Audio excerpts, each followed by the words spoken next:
tak buat video. Hari ni baru dapat buat video dekat luar, tapi rasanya tak boleh nak buat sangat sebab aku punya stand patah.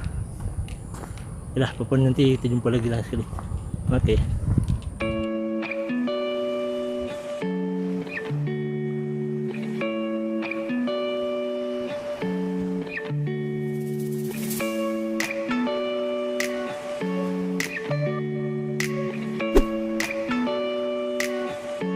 Tapi memandangkan aku punya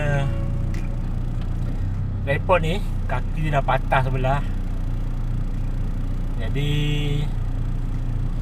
kita tukar location lah. Nampak gayanya nak kena beli lain lah.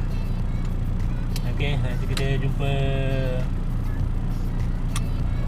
Tak ada rezeki nak buat sini, kita jumpa tempat lain lah. Ok, 1, 2, 3. Patah.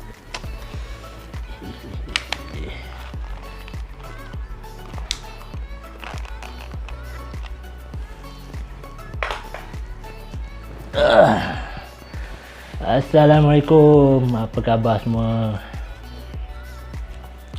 Sorry lah, dah lama tak bersiaran.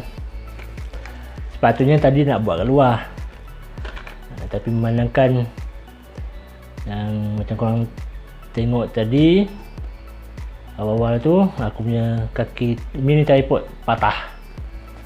Jadi nak tak nak aku buat tempat lain lah kat rumah, sebab aku ada tripod besar ni. Jadi itulah apa nak buat. Kadang-kadang kita merancang masa-masa teknikal ni kita tak boleh nak jangka. Bila tu apa nak buat. Inilah nasibnya. Inilah yang aku cerita tadi tu. Ni dia patah kat ujung. Nampak tak?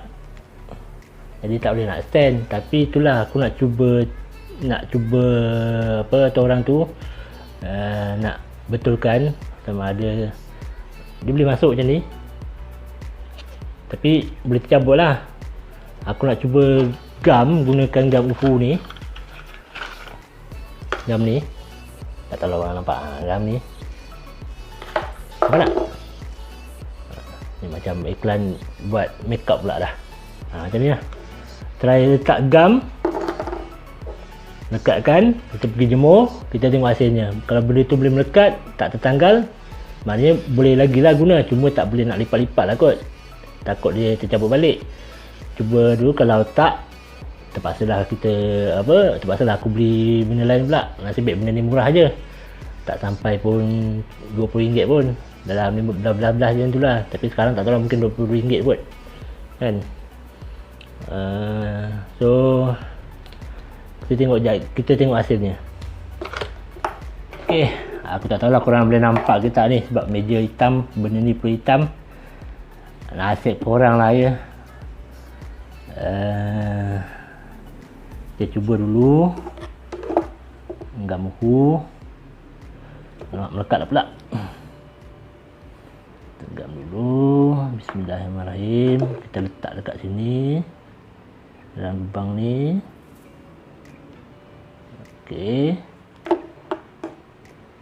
kita taruh ni.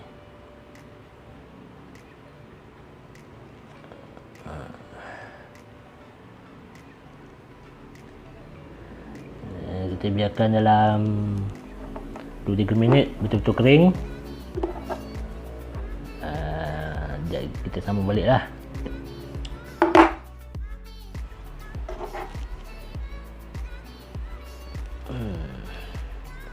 Takut yang ni pun kemungkinan ni pun akan juga, sebab tadilah nak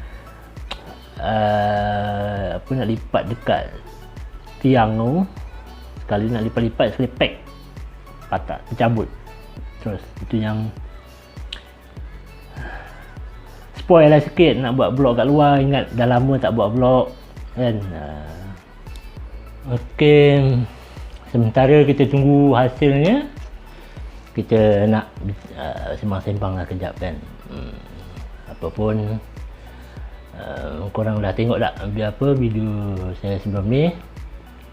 Okey, yang pada yang belum tengok, kau boleh check out balik. Saya kongsikan sedikit mengenai garis panduan pendaftaran OKU bersih yang dah dipinda. Maknanya yang dah diorang pihak Jabatan Kementerian Masyarakat dah update balik benda yang terbaru. Diorang dah, mana yang sebelum ni saya ada buat untuk bersin yang 2012. Tu yang sekarang ni 2019 nya, maknanya dah ada perubahan sedikit. Nanti korang tengoklah kat video tu. Cuma saya tunjukkan je lah sedikit kepada yang mereka yang memerlukan, atau orang tu masih tak faham lagi macam mana nak mendaftar pendaftaran untuk OKU kan. Mohon bantuan daripada JKM ke bagaimana, macam-macam lah. Itu sebagai kata orang tu pengongsian je. Aku nak kongsi kod lah kan. Kan sekarang ni mungkin ada setengah orang tak boleh nak keluar, nak pergi ke pejabat-pejabat macam JKM, buat kata orang tu istirahat, macam kenderaan tak ada. Mungkin dari segi cara macam ni dia orang boleh download untuk tengok balik, boleh baca kan. Sekarang pun zaman kata orang tu multimedia, boleh tengok, boleh kat YouTube je pun boleh tengok. Kata orang tu sebaik, bagi aku nak, walaupun tak secara langsung, mungkin sedikit boleh bantu dia orang untuk baca macam orang OKU ni.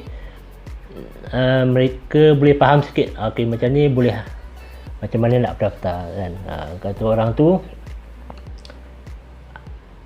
yang bermanfaat lah kan untuk orang untuk mereka yang kurang kata orang tu dari segi macam, yalah ada macam-macam OKU ni, macam ada orang lumpuh terus, ada yang yalah macam korang faham, macam-macam lah.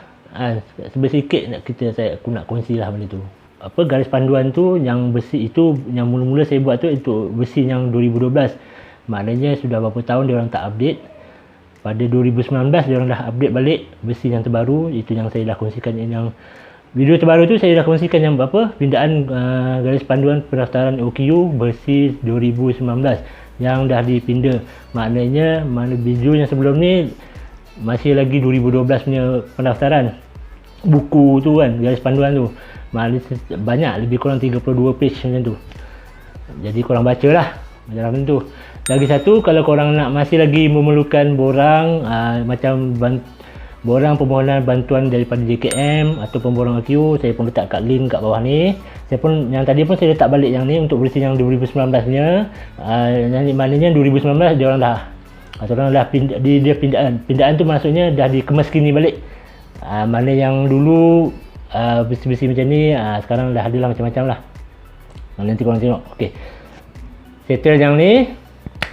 Apa pun, terima kasih yang pada mereka yang dah subscribe saya punya channel, yang pada yang dah DM saya yang mengenai nak PDF mengenai buku tu. Terima kasih banyak. Kalau korang memerlukan lagi, korang boleh check email saya nanti kat bawah saya check balik. Korang DM juga saya kalau korang nak garis panduan yang bersih 19 tu lah, 2019 tu. Okey, apapun, terima kasih lah juga yang pada yang dah menonton video yang dah melihat video yang sebelum ni. Yang video sebelum ni ramai yang tengok video tu. Ada yang DM untuk check balik. Jadi bila aku check balik dekat dekat JKM, maknanya dia orang dah update balik benda tu. Jadi aku kongsikan balik lah benda yang terbaru daripada pihak JKM sendiri. Tapi aku nak clear kat sini, aku bukanlah kata orang tu bukanlah orang kerja-kerja yang dengan government atau kerajaan. Aku sekadar orang biasa, sekadar nak berkongsi kepada mereka yang memerlukan. Itu yang aku masukkan sebenarnya. Takut nanti kan ada orang yang salah faham, pandai-pandai saja nak kongsi-kongsi benda-benda yang yelah, benda-benda macam ni kan, kadang takut orang tak faham, payah juga kan. Jadi aku nak clear benda tu aku sekadar nak kongsi. Sekurang-kurangnya macam aku cakap tadi, aku nak bantu sikit sedikit, yalah, bagi pada mereka yang tak kemampuan nak keluar. Maksudnya tak keluar, mereka nak pergi ke pejabat, ke JKM tu payah. ya dari segi faktor mungkin kelumpur ataupun tak ada kenderaan, kemiskinan, memerlukan apa kata orang tu, memerlukan bantuan daripada orang lain untuk yang mereka di sana. Jadi sekarang pun maksudnya aku kongsi ni sebab sekarang pun dah semua orang dah banyak tengok daripada YouTube, macam-macam lah kan, daripada Google ke apa ke, semua dah macam-macam lah ada sekarang. Mana di ujung jari je sekarang, semua apa download saja benda tu, borang-borang apa semua. Cuma saya letak sekali garis panduan supaya korang faham bagaimana nak pendaftaran OKU tu. Semuanya kena manual kena, tapi korang ada syarat-syarat tertentu yang korang kena ikut untuk untuk melayakkan korang untuk daftar dalam tu lah. Dari segi lah macam dari kesihatan, korang ada penyakit apa yang menjadikan korang ni lupa. Kalau macam sebelum ni aku cerita mengenai anak OKU, anak-anak autism, anak-anak macam dyslexia, bisu, pekak sebagainya lah. Jadi aku video yang terbaru ni aku puas, skop tu aku perluas sikit, jadi bagi orang faham lah kan. Dia tak termasuk untuk kanak-kanak je, orang dewasa yang kata orang tu yang masih belum lagi, mungkin ada setengah, mungkin kita pernah lihat orang tak masih lagi belum daftar sebagai OKU. Banyak manfaat untuk mereka sebab kita yalah macam-macam lah.